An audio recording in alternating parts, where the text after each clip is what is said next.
and I got a call crazy early from Tucker. I called my college roommate, who's my longtime business partner, because I trust him. And he's like, you won't believe this, I just got canned. And it was like a shock. He had the highest rated show at the network. Why would you can Tucker? My first advice to him when we talked right after that was, and of course he followed none of that. Be quiet! It was impossible to believe that he could be bigger. Now he's bigger than he has ever been, and he's independent. What do you make of it? He was huge. But who watches cable news? Mostly older people. I don't think it's every cable host that can go digital and crush it the way Tucker has. Very few, actually, because most of them are like... Your firstborn was born a day before 9/11. It was just wild. And I happened to be working for the vice president of the United States, who's kind of... The people who run these companies, the establishment, let's call them, do you think they fundamentally believe in anything? No. But you know Tucker. I mean, that's not him. If I had to name the top 3 most influential people in behind-the-scenes conservative media, this guy, Neil Patel, would be right there. He's currently the co-founder and CEO of the Tucker Carlson Network. Tucker and Neil go way back. They used to be college roommates at Trinity. While Tucker went the TV route, Neil went and worked in the government. He was the chief policy advisor to Vice President Dick Cheney, and he was in the office during 9/11. That alone would have been a crazy resume. But then came the internet. After leaving the government, Neil launched the Daily Caller with Tucker. The goal of the Caller was to be the pushback against the Huffington Posts of the world. This was during the blogging heydays. The media used to hate the Caller. They used to call it the online right-wing blog. But look who came out of it. Kaylin Collins, Sagar Enjeti, Amber Athey, Mary Margaret Olohan, Benny Johnson, a lot of the faces you see in the internet news world today, and they're getting bigger than legacy news, all got their start at the Daily Caller. Me too.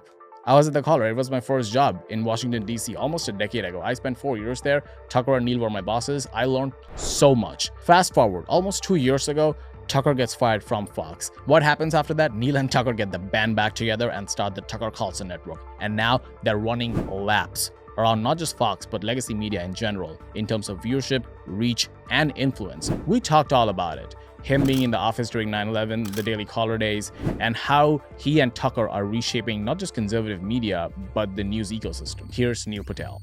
Hi, Neil. What's up? Thank you for doing this. Psyched to be here. I want to get to everything, but first of all, I cannot start this without saying thank you for giving me a job almost a decade ago. You know what, Sagnik? I've given a lot of people jobs now. I have to say it's like one of the most satisfying parts, but I'm not just BSing you.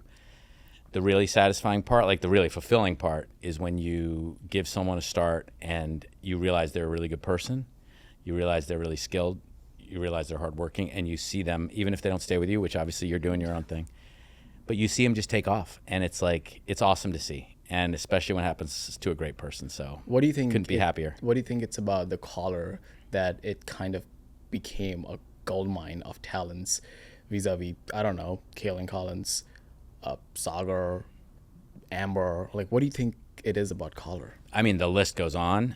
I think there's a few parts to it. Well, the most immediate part is we have a tight budget, so we hire young. Yeah. So there's a lot of room to grow. I think from our earliest days, starting with Tucker, who's an amazing teacher and has an amazing eye for talent, we brought in good people. We did a good job of training them. And as you know better than anyone, we take an open atmosphere to like the extreme. Like the creative freedom at the Caller is amazing. And it's a tough business. Like you have to run it in a tight way. Part of that is if someone shows promise, you just give them more and more until they can't handle it. So people can really ramp up their careers quickly there. And the people with talent did that. And, we lost some of them. We lost a bunch of them. But it's awesome. Like they're all over the media. They're doing great things, and it's super fulfilling. It's very positive, someone. I appreciate that. I'll circle back to your Caller days. I do want to start at, I think it's almost 2 years since you partnered with Tucker for the Tucker Carlson Network. And I want to go back to the time when Tucker got fired, and what was the first conversation between you and Tucker? Like, hey man, you need a job again?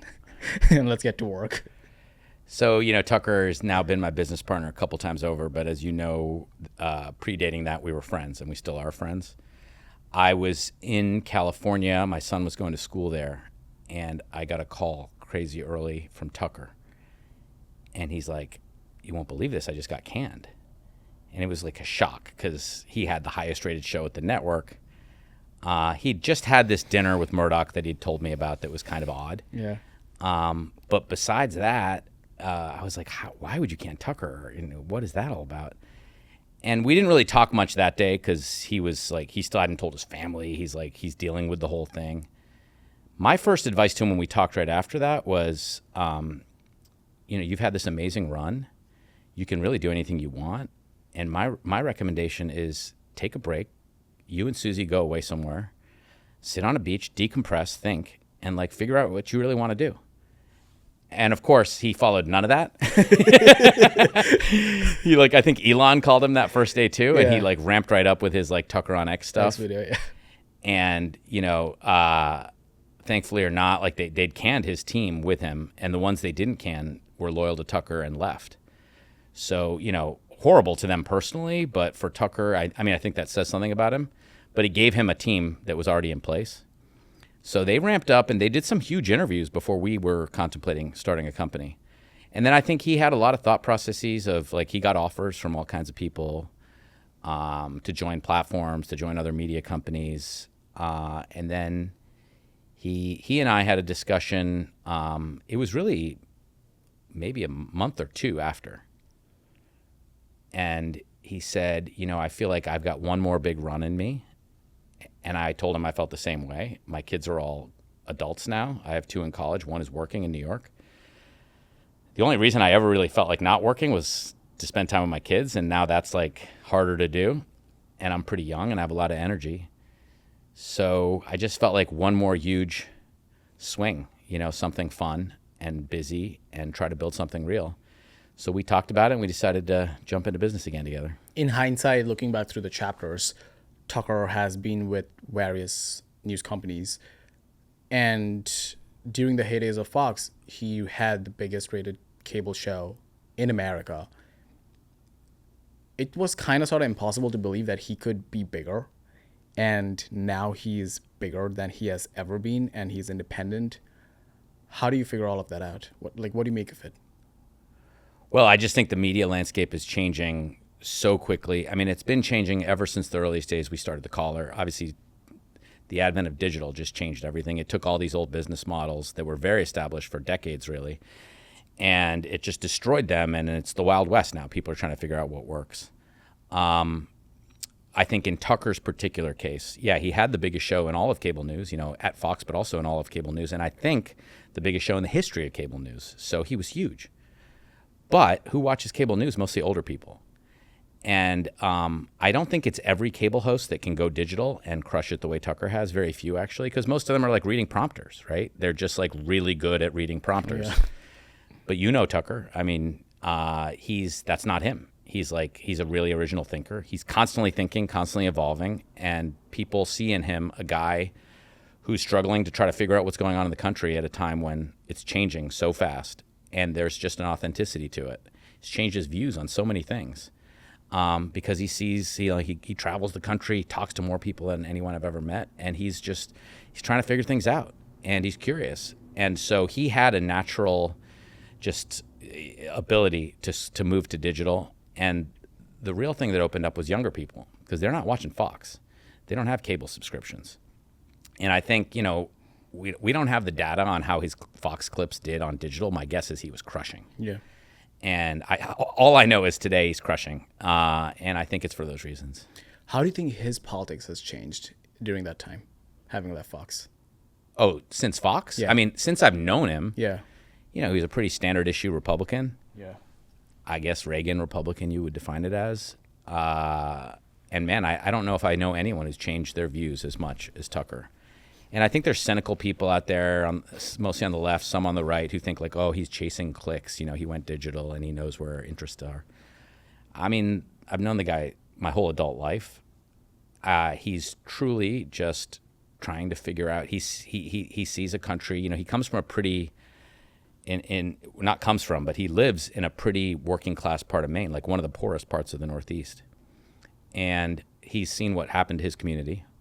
I share this. I grew up in a working class town in Massachusetts. It was never a rich area, but it's a shell of what it was in the 80s when I grew up there. And so you travel the country, you see these kinds of communities, and you realize this system that I thought I believed in is just not working for regular Americans. And I think that was the start of Tucker sort of reassessing.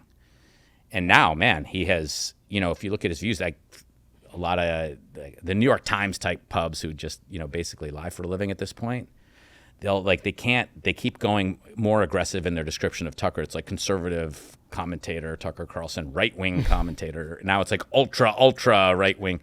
But what are his views now? He's pro-peace on sort of the national security issues. He just wants to settle a lot of these conflicts. He sees a lot of people dying, a real risk that our country could end up in a war, maybe a nuclear war, and he's against it. He wants peace around the world. He sees the economic system that, the guy was a libertarian. He was a fellow at the Cato Institute. Yeah. And now he kind of sees the economic system that, as I mentioned, is just not working for too many people. So it causes him to reevaluate that side of things. So he's changed his views more than maybe anyone I've ever known. Somewhere in there you said that there are a lot of people in Fox, in just mainstream media in general, who are teleprompter readers, and maybe they will not be good hosts for an independent YouTube show, what have you. Besides the tactical aspect of it, do you think there is a difference of takes in itself which will succeed more on independent media than it would have in mainstream?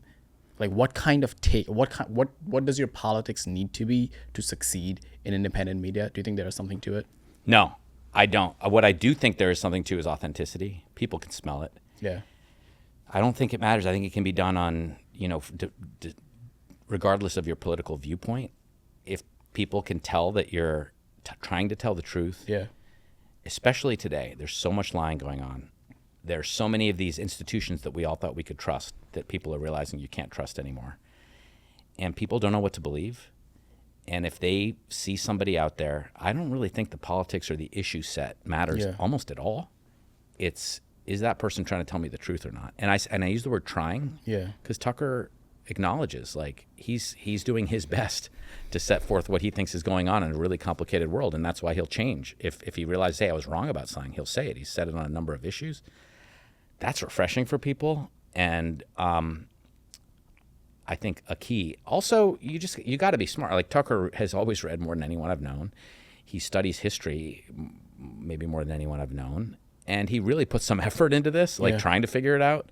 So he brings some wisdom with him and some knowledge to frame it around. So, and I contrast that with I'm not insulting anyone, but you could have amazing talent at hosting a news show just because you're really good on camera. You're great at reading the prompter. You add the emphasis at the right spot. You have the right look. I mean, it's weird. They're all attractive. There must be something to that, right? So those are different skill sets, I think. Yeah. Then I just think, especially in long form. Yeah. It's why Kamala Harris didn't go on Rogan. She knows she's losing, right? At that point, you throw the long ball. You take a little risk. And Trump goes on Rogan, stays there for 2.5 hours, doesn't even get up to take a leak. He just crushes it. Yeah, he's probably the only one who's never taken a leak at Rogan. Yeah. And then, honestly, I was in politics before. If I was advising Kamala, even though she's losing, I'd probably say, you shouldn't do that. Yeah. Because it's going to take her 15 minutes and have nothing to say. And so you can't hide it in long form. If it's inauthentic, it just comes out. It comes out. I think one of my favorite essays from grad school is the Marshall McLuhan message. The medium is the message.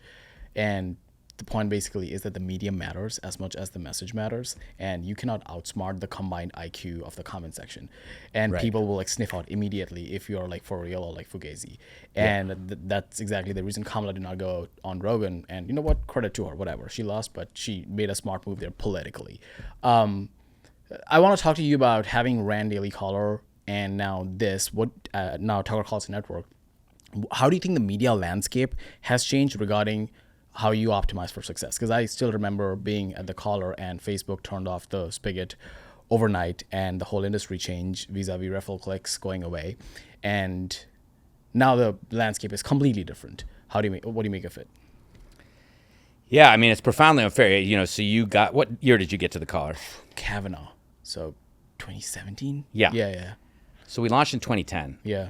And really, about until maybe you were the problem, Sagnik. I'm kidding. From about 2010 till around then, 17. Yeah. It was an amazing company. Yeah. It was growing like crazy. It had... Can you echo the thesis of it, like why you and Tucker started that company? Yeah, sure. I've always thought that the biggest issue with conservatism was communicating to the American people. You have to communicate through the media.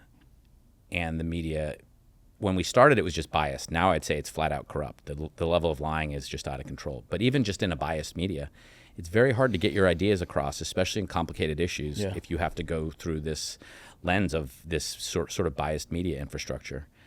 And then from a business perspective, if half of America has that view, which they do, more than half, then there's an opportunity. I mean, Fox is the best example, right? Ted Turner invented cable news. Fox didn't do anything innovative. They just came up with a news product for the half of Americans that were sick of all the other news products. And if one company has half of America, it's a pretty good model. Yeah. So the same thing happened with digital. It used to be hard to start a newspaper. And Daily Caller's essentially an online newspaper, right?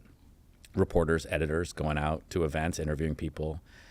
Man, it was expensive to start those in the old days. You had to buy printing presses. You had to hire fleets of kids with bikes and throwing newspapers at houses. It was not a small thing. With the internet, you just put up a website. And so our first iteration of the Caller, I think there were 20 people. And you can start and do digital news. But that solved, to me, what was the biggest issue we were having is this communications issue. And to me, Fox showed that it could be a good business.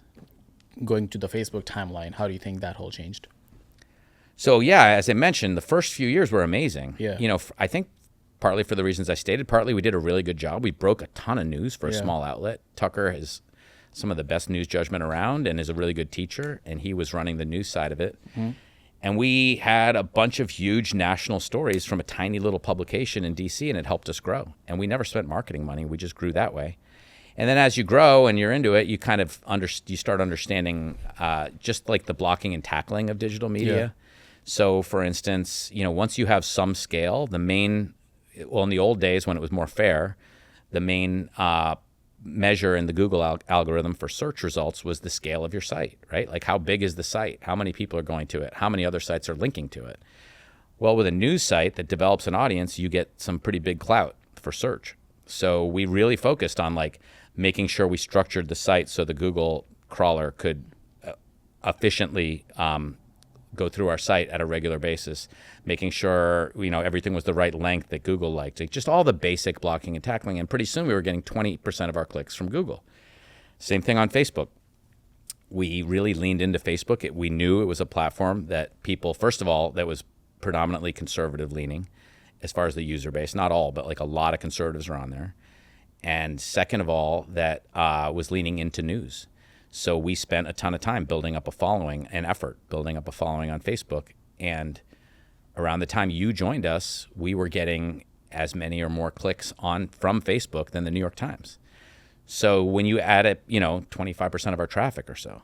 So when you're getting 22% search traffic, 25% Facebook traffic, it just gooses anything you do. Like any piece you put up is going to get some traffic. So that all went away. And it went away because Donald Trump got elected. And, the left, and it's not really just the left, but sort of the establishment powers in America had this issue where they really were unwilling to look inwardly at why did the American people turn away from all the established politicians to this TV host, sort of eccentric billionaire guy.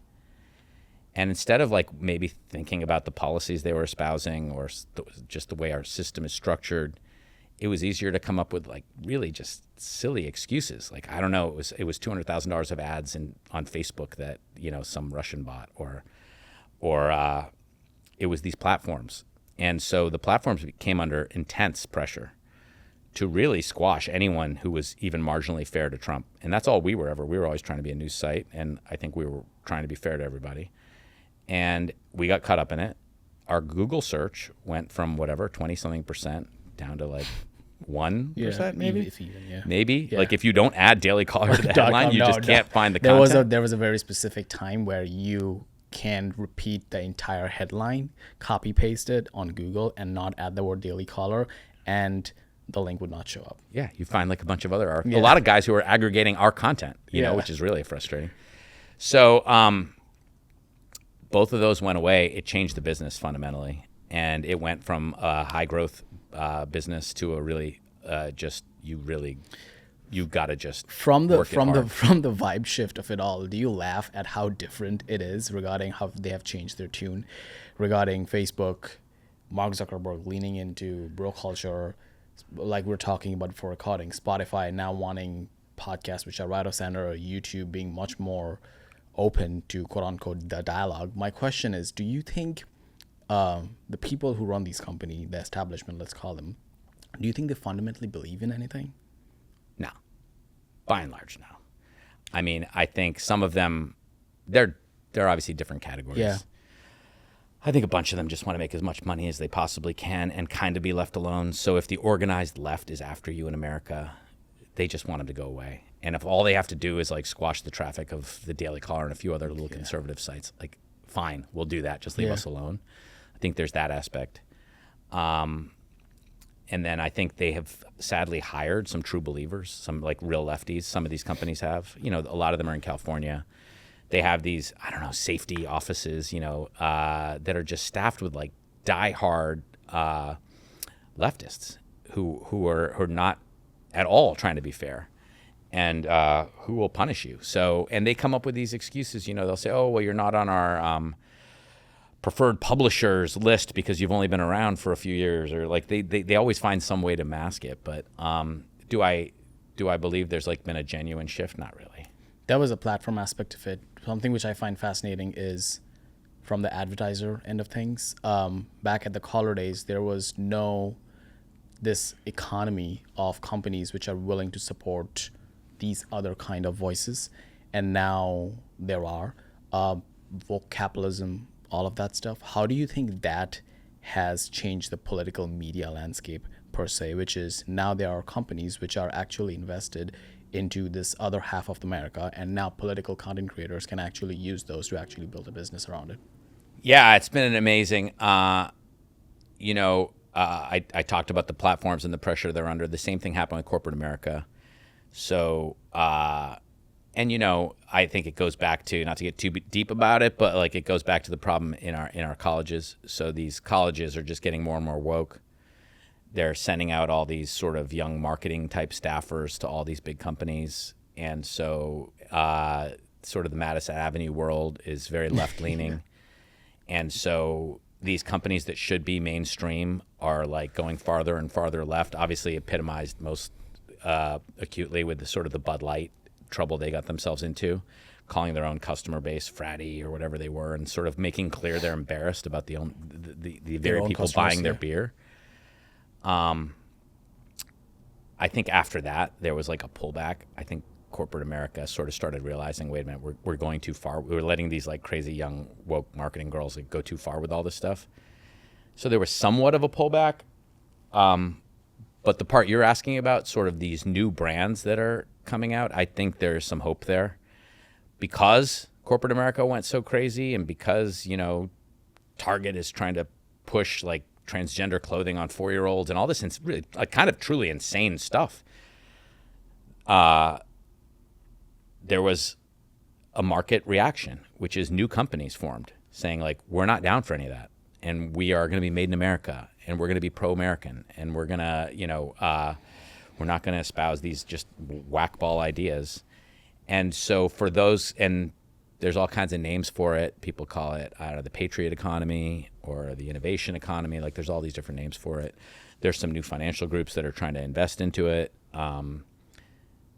They're sort of natural advertisers for independent media. And I don't even call it conservative media anymore. It's like, I don't even know what conservative means a lot these days, in a world where like Tucker's main views are like to help working class Americans and stop wars. That's ultra right somehow. I don't even know what it is. But independent media, they're more open to that. And some of these companies are growing and like have real products, real revenues, and they're looking for, the engagement is all on our side still. Because of my own politics, I always try to look the other way, because I always thought if there's a good product, I'll buy it regardless. Yeah. I don't know what your thoughts were during that time. So it kind of, Bud Light was for me like the moment, like it was for many people. Do you think from a libertarian point of view, there is still some argument to be made that we as a country should not give a shit about who the people are behind our products? No, not at all. I think we should totally care. Now, do I always? Yeah. We're like less, generally, people on our side are just like a little less fanatical, I feel Yeah. like the left will never shop somewhere, if they find that it's something's objectionable. The Chick-fil-A of about it all, yeah. Yeah. Yeah. Like Chick-fil-A, like if I was a lefty, they make great sandwiches. Like, it's super unhealthy. I'm not going to eat it very often, but when if I'm really craving one, I'm going to have it because it's amazing. And I think that's sort of where our side is in general. But I think they did go so far, some of them especially, that even someone like me who, like in general, wasn't shopping that way, started to sort of do that. And I think that's what got their notice. I think the Bud Light, it's one of the biggest brands in America. Their sales dropped 25% in a quarter. I mean, they just got pummeled. And that's billions of loss. And I think people took notice. So, I don't call myself a libertarian anymore. Yeah. So it's I don't really have those kinds of views on it, but I think it is changing. Staying on that, you have a can on there. There's a word on the street that Tucker Carlson Network has made more money on Alp than through the network itself. Is that true, first of all? I'm not going to get into our private numbers. I will tell you that Alp is crushing it. Yeah. I think. Let's get into the story of it a little bit, like Yeah. the origin of it and why Tucker basically decided to compete with ZYNN, with Alp. So, Tucker, he is a nicotine fanatic. Yeah. I met him. He was like one of the heaviest smokers I'd ever met. We were both 18, and I also am a big nicotine guy. We all go through our cycles. Tucker turned a dip at one point and was dipping all the time, and then I don't know who got him started on ZYNN, but he was early adopter. I remember I was vaping at the time. Yeah. Tucker's like, man, you should try these things. And he pushed ZYNN really hard on me, and I tried it. And then I was a ZYNN guy, and it's healthier. You feel better. I'm a runner. Back then I was really running a lot. All of a sudden I just felt immediately better, and I can still have my nicotine. It's amazing. And, it doesn't have any of the carcinogens. There's no carcinogens in this. It's just nicotine. So, and nicotine actually, there are people who think it has all kinds of benefits also. So anyway, Tucker gets me going on ZYNN. We start our new company, and he goes on a couple shows, and he's joking around about ZYNN, and realized that he's probably one of the biggest promoters of this product. So I reached out to someone at Philip Morris and said, hey, we're starting a new company. Tucker's probably one of the single most associated with your product Americans out there. And is it worth us talking about some kind of partnership or something? Because we're pushing your product all the time. Yeah.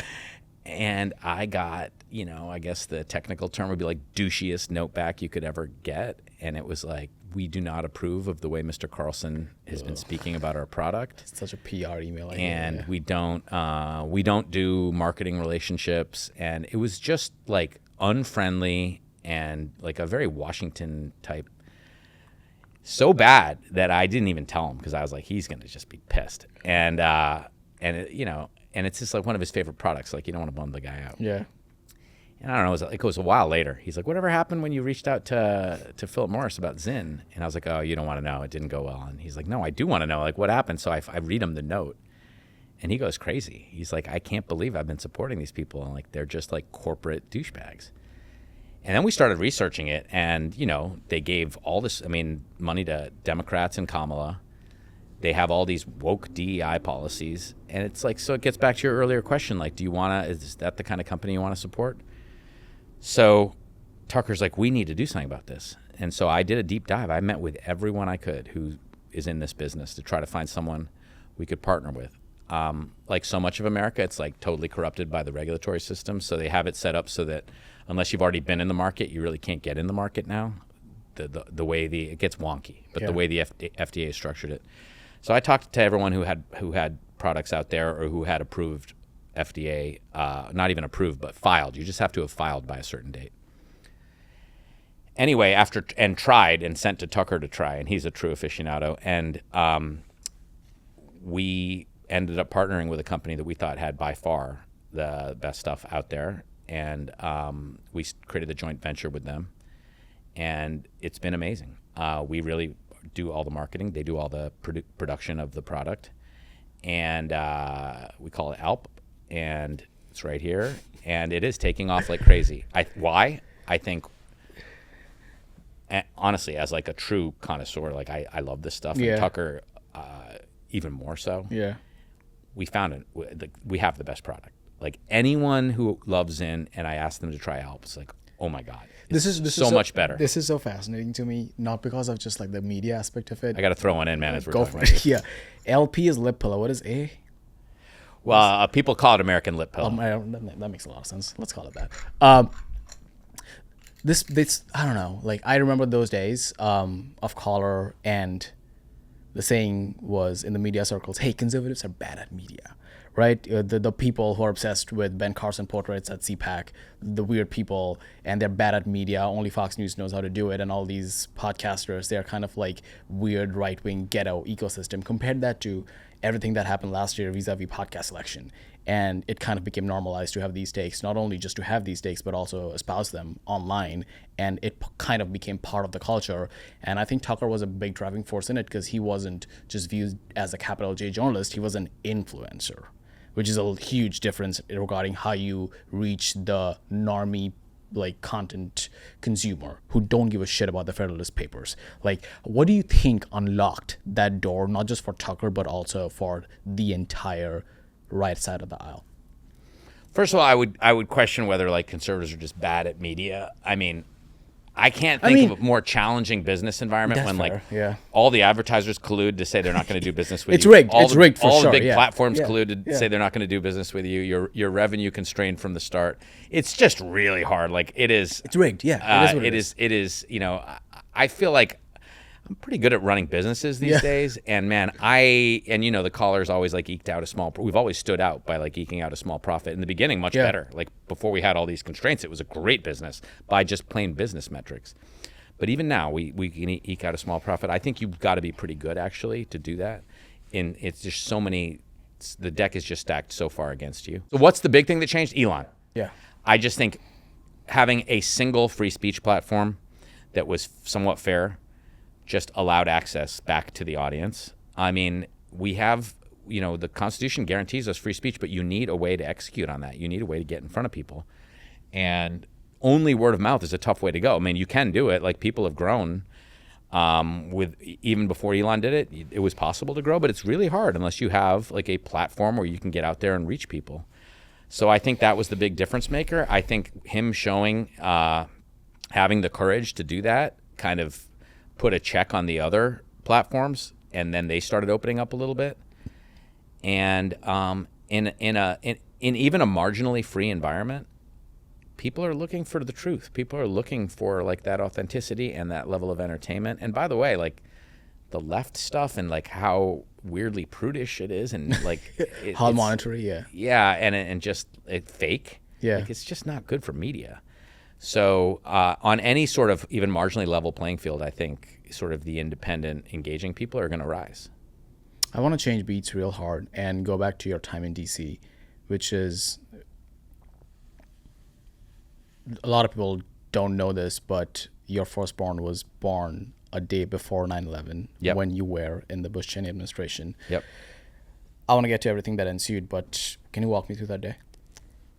Yeah, I was just a few blocks from here at Columbia Women's Hospital. It's gone now, but it was on Pennsylvania Avenue, kind of close to the State Department. Isn't it just condos now? Yeah, I think it's area? condos Yeah, or something.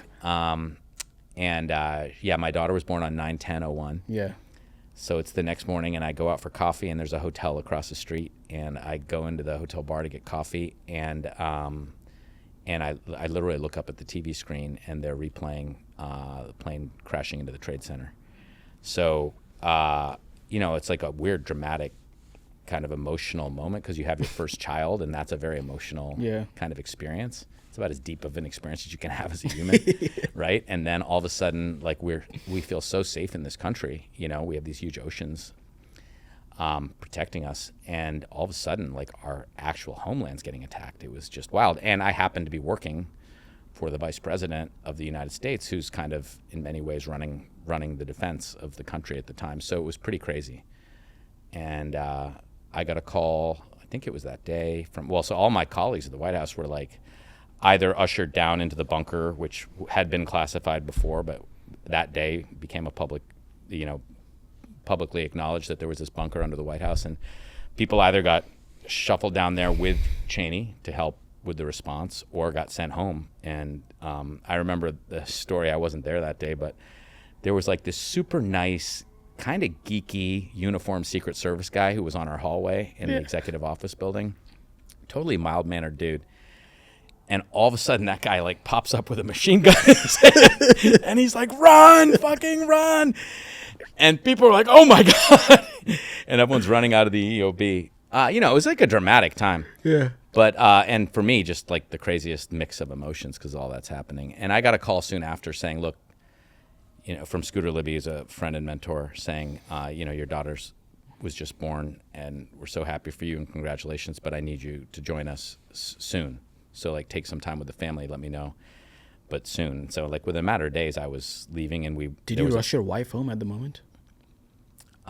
No, it's funny. The Did military they let you go? What's that? Did they let you go out of the hospital? Because isn't that the rule? They have to keep you for a while or something like that? Yeah. So I may have told you the story before. DC was on lockdown. Yeah. There were all these rumors that day that other attacks were happening. There was a rumor that the mall was on fire. There was a rumor that something had exploded in front of the State Department.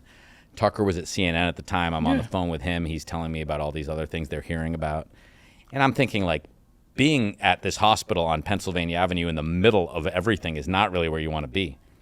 And my house was a little farther up into the neighborhood, so I thought, I'm just going to go home. We had the baby. She's healthy. So I go to the doctor, and I ask her, I said, "So how's the baby?" And she said, "She's great. Everything's perfect." And I said, "And Amy, and my wife?" And she said, "Yeah, everything's perfect." I said, "That's awesome. All right, well, we're going to head home."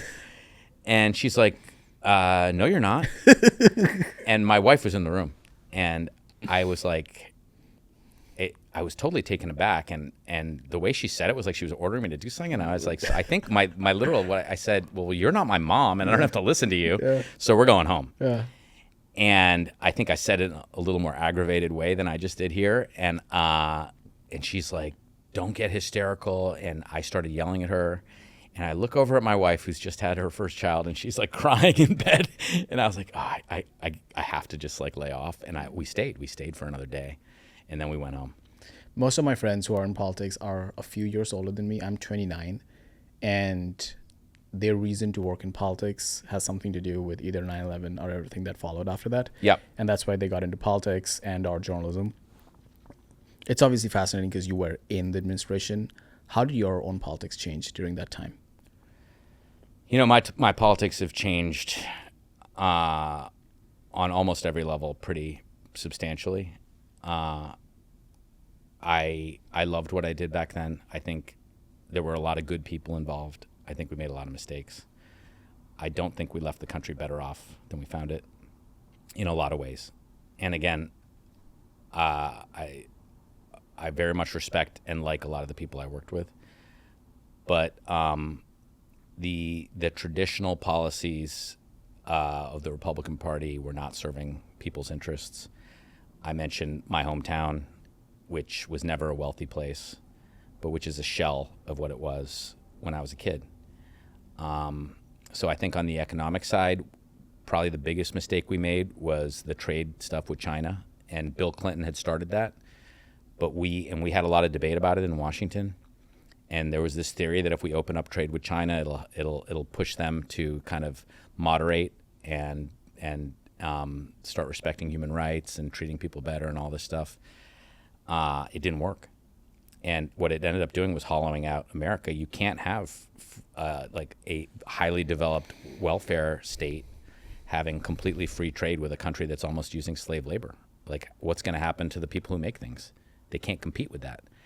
And so what ended up happening was the people on the upper end of the income scale, the people who could afford to move factories to China, made higher profits than they ever had because they're benefiting from super low cost of labor. The people who used to make things suffered, and it just tore the country apart. So I want to get to that, but I meant more like during 9/11 specifically, when you had to spring to action, and specifically, like you said, that America always felt like it was safe, but now something this big happened. Well, sure. On the national security side, I think well-intentioned people after the Cold War decided that now we're the only superpower left, and we're good people. So the world would be better off if we just run things, if we keep law and order, and it'll be sort of, and people wrote papers about this, it'll be the American century. And I think we gave that a shot in conflicts all around the world. And I think the results are in, and it's been a resounding failure. We helped bankrupt our country because taking care of all the world's defense, putting it all on American taxpayers was not a good idea. Our voluntary military is apparently has performed very well. It works well because you have professional people who want to be there. But one of the downsides is that the elites of America aren't sending their kids off the way you would if there was a draft. Even with a draft, there's always cheating and stuff like that. But there you have a bigger cross-section of Americans who are actually paying the price for deciding to intervene somewhere in the world. But it was mostly poor kids who were going off and fighting and sometimes dying. And so we ended up bankrupting our country, making the world, I think, less safe, really epitomized by what's going on with Russia and Ukraine right now, where we were allowing the Ukrainians, not just allowing, but helping them send long-range missiles into mainland Russia. This is our biggest nuclear competitor, run by a guy who all the Americans say is unstable, and we're literally risking a nuclear war.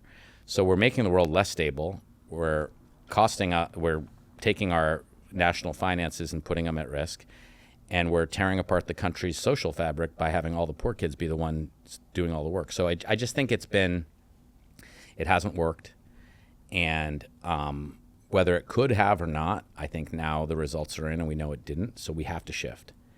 And I think there's a growing understanding now that whether we wanted at one point to contain China, they are now another superpower, at least in their region.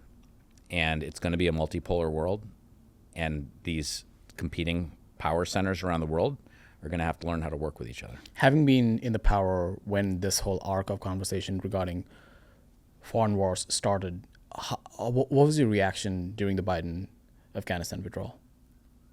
Well, it was horrible, obviously. I think we'd stayed there for 20 years or whatever. I think we'd proven that we can't establish a democracy functionally in Afghanistan. And we accomplished our objective early on, which was to take out the Taliban regime that was harboring bin Laden. But what did we accomplish? We left and the Taliban were still in power. We took them out initially, and then after 20 years of us trying to run it. So I think it was time to go. It was just an abject failure. Just another one of these where we wasted literally billions and billions of dollars, lots of dead Afghans, too many dead Americans, and accomplished nothing. But the way he did it, leaving the way he did, leaving all our equipment behind, leaving Americans just hanging in the wind, it was just catastrophic. That time, I was obviously too young, and I was also not in America. And after that time was super patriotic. I think you were at the Pats Super Bowl that year, the year after, and Bono was performing. Yeah, I'll never forget it. And the reason I want to bring that up is I want you to tell that story and also juxtapose that to the State of the Union for the country's unity vis-a-vis today. Yeah, there was an amazing feeling of unity right after, for sure. Some of the most iconic moments were George Bush getting up on the mound in Yankee Stadium and the whole stadium chanting USA. And then I went to that first Super Bowl right after 9/11 down in New Orleans. And my Patriots were huge underdogs, and we show up with a young Tom Brady. And I'm a diehard Pats fan, as you know. And it was lockdown. I've never seen an event as secured as that. It took forever to get in the building. But you get in the building, and during the halftime show, Bono, who was kind of an anti-American, kind of lefty-leaning guy, opens his coat, and it's got the American flag in there. And they killed the lights in the Superdome, and they slowly showed the names of everyone who was killed on 9/11, and people were bawling. It was an emotional moment, and there was this sense of national unity. And the last time I actually remember feeling that in the country was sort of in that just post 9/11 period. Something which I personally struggle with a lot, and I want you to help me out here, is I'm an immigrant. I moved to the country almost 10 years ago, thanks to you, I guess, partly. Happy to help, man. Yeah. But there was this one debate between, I don't know if I call it a debate, between Ben Shapiro and Tucker. And they were talking about conservatism in general. And Ben Shapiro was that, hey, if there are a lot of Americans who are struggling with their life in the middle of America, wherever they are, the most American thing to do is to move for opportunity, wherever they are. And Tucker took the opposite point. It's like, hey, no, a lot of people's identity is not in like being a careerist or building resumes. They want to live happy, successful life and identify based on their religion, their community, their faith, and the idea of America. And both of those arguments make equal sense to me. However, I fully know that because of my personality, I am more on the first side because I can't move. I'm also an only child. My personality is like that. Whatever. I totally get it. However, I empathize with what he was saying. Which one is it? Yeah, it's a great question, man. I think there's people are too cavalier about like, we'll just move. Like everyone doesn't want to move. Yeah. And there is And it's such thing fine. as community and family and roots. Yeah. And so that is sort of like the kind of libertarian theoretical thinking that I think has just failed completely. On the flip side, and this kind of gets into the whole issue of immigration, the kind of person who's driven and sees the situation around them and decides, I put my parents in this category. My dad grew up in Africa. Both my parents are Indian, but my dad grew up in Africa. Can I ask the story? Like, why was he in Africa? Well, kind of for similar reasons. They were from a part of India where their job opportunities weren't as great. This is going back to like the 1930s and 40s. And there were tons of jobs in Africa. The British were still running Uganda and Kenya at the time. And my grandfather was employed by the British East India Railroad Company. Huh, okay. And he was a station master. So he like ran railroad stations, and he started out at like some tiny little railroad station, and he got bigger and bigger stations, but that was a better economic opportunity than he had in India. And I just heard a story. My uncle died. My dad's older brother passed away a few months ago at 93. And he was the first person in our family to go to college. And he was sent away at like 9 years old from Africa to go back to school in India. And he had to live with all these families, wasn't always treated like amazingly well. He had it pretty rough, and he really wanted to come home. And his dad sat him down, and he said, "You and I are going to change the trajectory of our family, and you're going to stay, and you're going to go to school and college, and then you're going to become a doctor, and then you're going to help your siblings. And our family is we're shifting the game. And it's going to be you and I." He says this to a 9-year-old, and my uncle did that, and he did become a doctor, and then he put my dad through medical school. And I think about that, and, I think about the life I've had, and it's, I've been pretty privileged, but that came from their pain and their guts, starting with my grandfather, who left a small village in India to go to Africa. Those kinds of people are the kinds of people you want in your country, actually, and I put you in that list.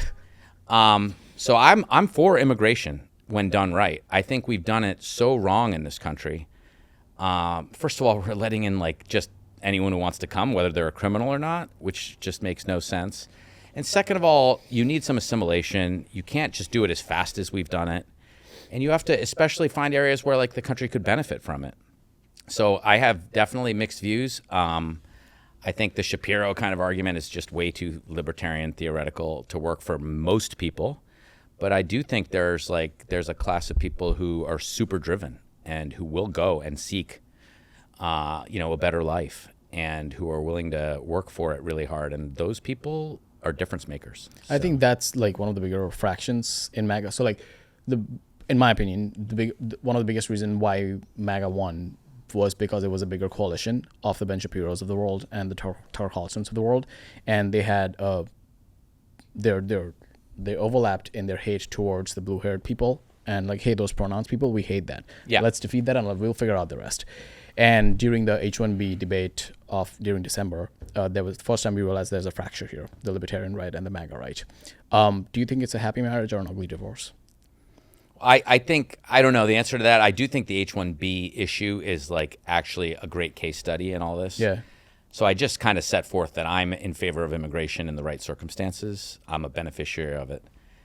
I think the way we're doing it in this country couldn't be more backwards, and it's not backwards, it's just broken, but it's broken in a unique way that so many things in America are broken. It really benefits very few people besides huge American companies, and actually in the H-1B case, lots of these Indian contracting companies. Oh yeah, that's just horrible. So we're not going out and finding the best people. We're finding cheap labor for companies that can afford to pay Americans more.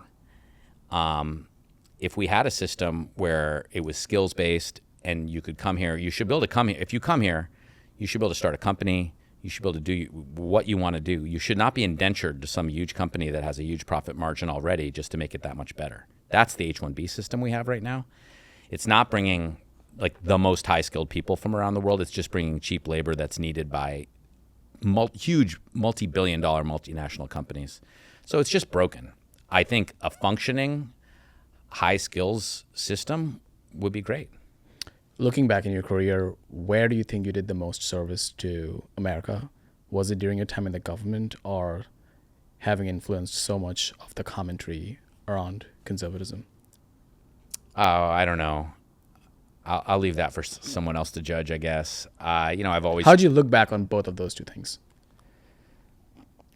Look, I'm proud of the work I did in the White House, and I always try to work hard. I try my best to, think about others and try to do the right thing. I have already told you I've changed my views on so many things that I think some of the stuff we did was pretty counterproductive.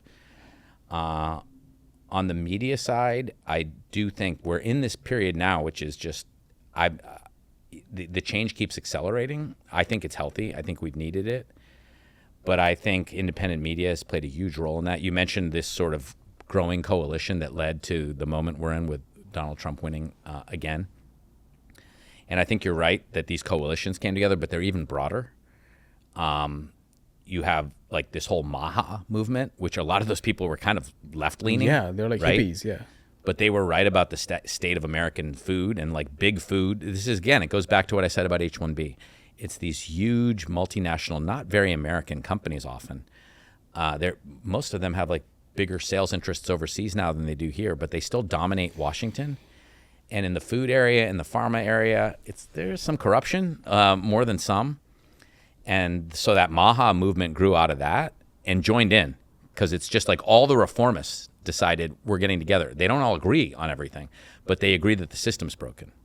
And that, I think, was super powerful. And by the way, it was powered then by what we talked about earlier, which was this new free media ecosystem started by Elon, but growing into, Rogan's podcast and Tucker's podcast, having more viewers than network TV does.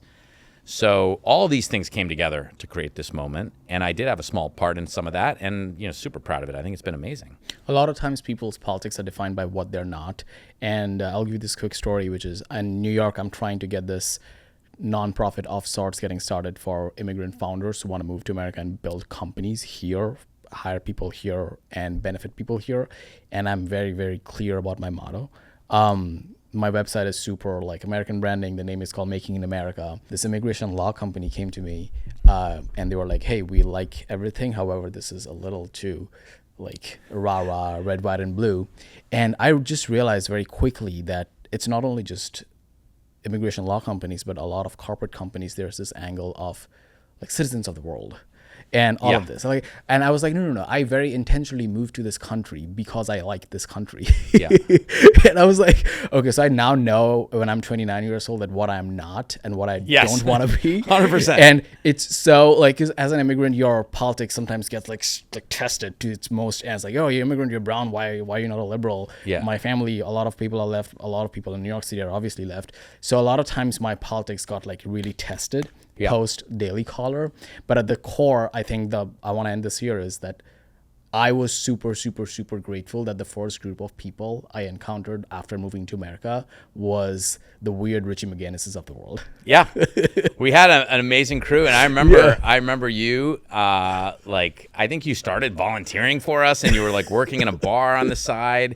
And I was like, wait, who's that kid? Like, are we even paying that kid? He's like doing more work than anyone else here.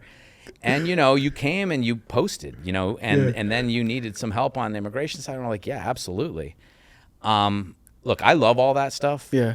And I agree with you. Like, sometimes it's just easier to define what you're not for. Yeah. I'm not for the citizens of the world. Yeah. It's a cop-out. It's like so easy. You don't know the citizens of the world. You know who you know? You know your family. Yeah. So are you taking care of your family first? Those closest to you, and then your neighbors, and then your community, then your country. And if all that's going great, we can, and obviously there are world issues that we all have to deal with, you know, peace, trade, like all these things you have to deal with. But if you don't start closest to you and treat those people really well, then I'm not on your team. Neil, thank you so much. Thanks, Appreciate man. it. You got it.